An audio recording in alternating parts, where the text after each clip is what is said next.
shortly, we're going to be talking about the rights on and welfare of children right here on Morning Express. But before that, Uhuru Community Development Project is a non-profit organization that seeks to safeguard the rights and welfare of children. Among others, projects implements mobile youth workshops and child policy advocacy, which aims to influence child public policy. The organization seeks to lobby both the Kisumu County Assembly and the National Assembly to enact laws that protect the best interest of children.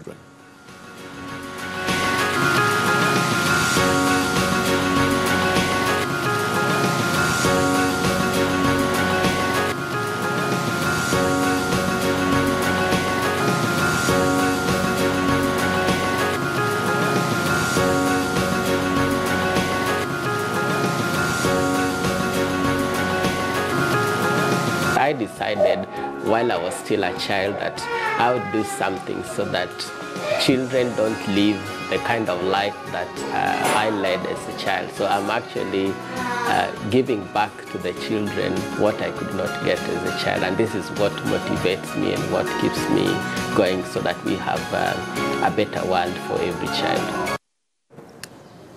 All right, and that is Davis Okombo, who is Executive Director for UCDP. Thank you for joining us this morning. Let's start with an overview of UCDP. What exactly is the objective of having the organization? Thank you very much. Uhuru Community Development Project is a non-profit organization that is committed to safeguarding the rights and welfare of children all over Kenya. And in the pursuit of our objective, we seek to influence public policy and legislation on issues related to children. And apart from that, we implement a project that is known as Mobile Youth Work, which aims at addressing the plight of street children and other vulnerable children in this country. All right. Now, you've talked about children, and that's what you're aiming at. According to the organization, what is the definition of a child? Who is a child? The basis of our work is the United Nations Convention on the Rights of the Child, of which Article 1 of the said convention defines a child as any person below the age of 18. And the Children Act number 8 of 2001 also makes that same definition, and therefore as Uhuru Community Development Project, a child in our view is any person below the age of 18. Below the age of 18. Yes. And what brought about, why was there a need for you to do this? Well, the major motivation for the work that I do with children is based on my personal experiences. As a young child, I grew up in a family of 10 children, and I was the last born in this family. I faced quite a number of challenges in my life, facing extreme poverty and so on. And therefore, I chose to found this organization so that I can give back to the children what I could not get as a child. As a child. Yeah. Now, based on the 1989 UN Convention for Rights of the Child, the 4 core principles of the convention as respect and views of the child, has Kenya achieved or made progress towards getting there? Article 44 of the Convention on the Rights of the Child require the state parties to this convention to make periodic reports after every 5 years, and Kenya has honored its obligation under this convention by making periodic reports. And I would wish to state that the Children Act number 8 of 2001 is an effort that has domesticated the Convention on the Rights of the Child. And the 4 principles, namely the best interest of the child, non-discrimination, right to development, and participation have been enshrined on under the Children Act, which we would like to lobby the National Assembly to amend so that we have a more inclusive Children Act based on the Constitution of Kenya, Article 53, which has a provision on the rights of the child. All right, and what does Kenya need to do to fully implement this principle? In principle, under international law, we have what is called Vienna Convention on Law of Treaty, and in particular, Article 26 of this convention establishes a principle that is known as pacta sunt servanda, and it means that all agreements must be kept, and therefore the state parties to the convention have an obligation to honor the provisions of this convention. In this regard, it is important for the state to fully implement the Children Act and support all the actors in the process to ensure that every child is protected. As we speak at the moment, a lot of children in Kenya, and particularly in regions such as Kisumu and Siaya counties, have experienced defilement. And what we are seeing is not what we expect to take place in this country. We could cite a case of a child who was defiled, and having presented herself in court to give evidence, she was brutally murdered 1 week after her appearance in court. Now, we wonder what the Witness Protection Agency is doing in Kenya when it cannot determine the children that face potential risk of murder and protect them. In addition to this, during the post-election violence last year, we all remember baby Pendo, a 6-month-old child who was brutally murdered by the police in Nyalenda slums in Kisumu. And until today, the National Police Service is unable to tell us who among these officers killed the child. And this is a breach of international obligations of which Kenya is a signatory. Now, you've talked about, some children who've been brutally murdered, others who've faced very trying times, but you don't only look at the rights of a child from that brutal perspective. There are other subtle ways that we deny children their rights. What are some of those subtle ways, and what are the general rights of a child? Well, the Convention on the Rights of the Child provides the basis for these rights, which one include the right to a name and nationality, and therefore every child that is born in Kenya has a right to be registered and obtain a birth certificate. There are those rights of health, there are rights of education, rights of protection and survival.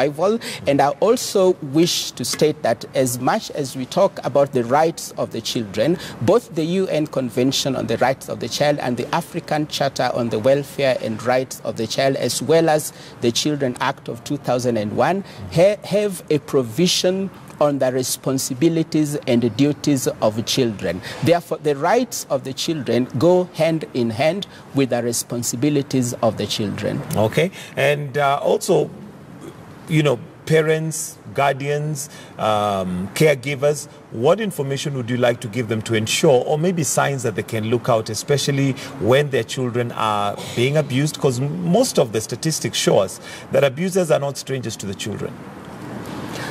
Well, one point that is clear, especially for children that suffer what we call post-trauma stress disorder, one of them, especially for children below the age of 5, parents should look out for signs like wetting of beds, which the children were not previously doing. We have to look at the withdrawal symptoms when children no longer participate in the activities that they used to like. And also, whenever children talk about those sad experiences that they went through, it is important that we listen to them, we engage them, and we help them to come out of the difficult circumstances that they have gone through. Okay, and well, provide us a background of your organization and the role that it is playing to safeguard and ensure that some of these rights are envisaged over time. One of the primary role that we undertake is to lobby for the enactment of the amendments that have been proposed to the Children Act of 2001. This is being done because since we passed the new constitution of 2010, there are provisions that the Children Act is inconsistent with the constitution of Kenya. For instance, when we talk about parental responsibility, Article 53 of the Constitution provides that the parents have equal parental responsibility, a provision that the Children Act is not very clear, as it gives parental responsibility in the first instance when spouses are not married to the mother. So these are issues that we want to lobby so that we can have a change on that. Number two, we work with vulnerable and excluded children, particularly the street children that live on the streets of Kisumu. We provide medical care and services to the children that are not able to access these services in the mainstream hospitals. We also work with children below the age of 5 years in the informal settlements of Manyata in Kisumu in order to improve their access to early childhood education and development. All right, and I'm sure the organization has had challenges, but before we go to the challenges, I'd like to start with the positive. What are some of the achievements that you have made? One of the achievements that we have seen so far is our active participation in the G20 advocacy. We currently co-chair the Gender and Inequality Working Group, which gives us an opportunity to bring out the issues of inequality, the issues of violations, the issues of gender inequality to the global forum. And number two, we have been able to increase the levels of awareness about the rights of children in Kisumu County as well as in the Republic of Kenya.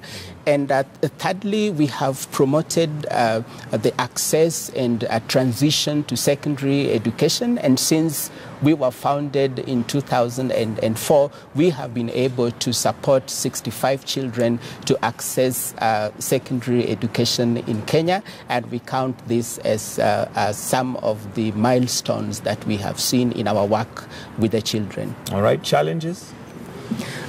Of course, one of the challenges that we face is a lack of full implementation of the legal regime that protect the children, and this has increased the levels of violations of children's rights in our country.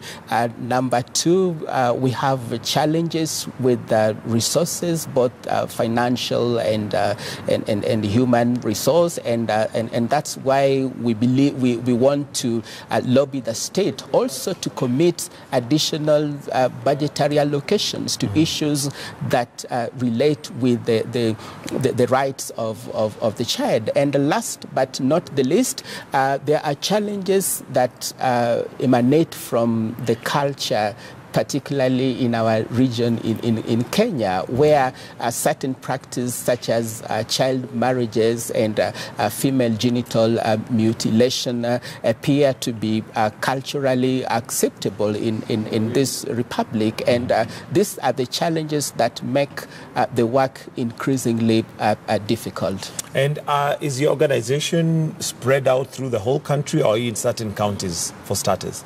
Well, at the moment, we are focused in Kisumu County, but of course, our advocacy through media and so on has the potential to reach many people in Kenya. Any particular reason why you started off with Kisumu?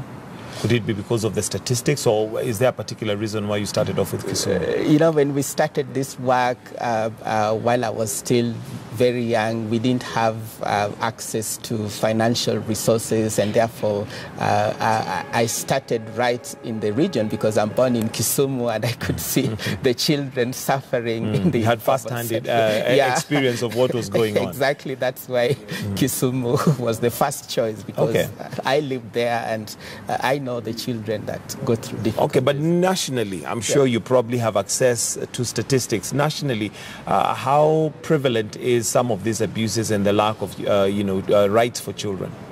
Well, one point is that at the moment we have around 2.4 million orphans in this country who go through a lot of difficult circumstances. And in the year 2010, the state commissioned a study that looked into the violations of children in Kenya. It was a national study, and it indicated the levels of physical, emotional, and sexual abuse in the country. And looking at what appears on our local dailies, for instance, you'll always see issues of child defilement. You'll always see issues of children being killed. Also, in certain regions, contrary to legal regime, female genital mutilation still takes place. And last but not the least, in regions that are arid and semi-arid like Baringo, so many children are exposed to violence when the bandits fight and engage in cattle rustling. A lot of children are engaged and find themselves in a very, very violent environment that exposes them to trauma. Okay. Any concerns on the school front? Because in our schools we also have potential for children being abused, but just by virtue of the fact that they're in a school, and we've even had teachers and caregivers abuse those same children. Are you filtering into the schools to ensure that that is also amended?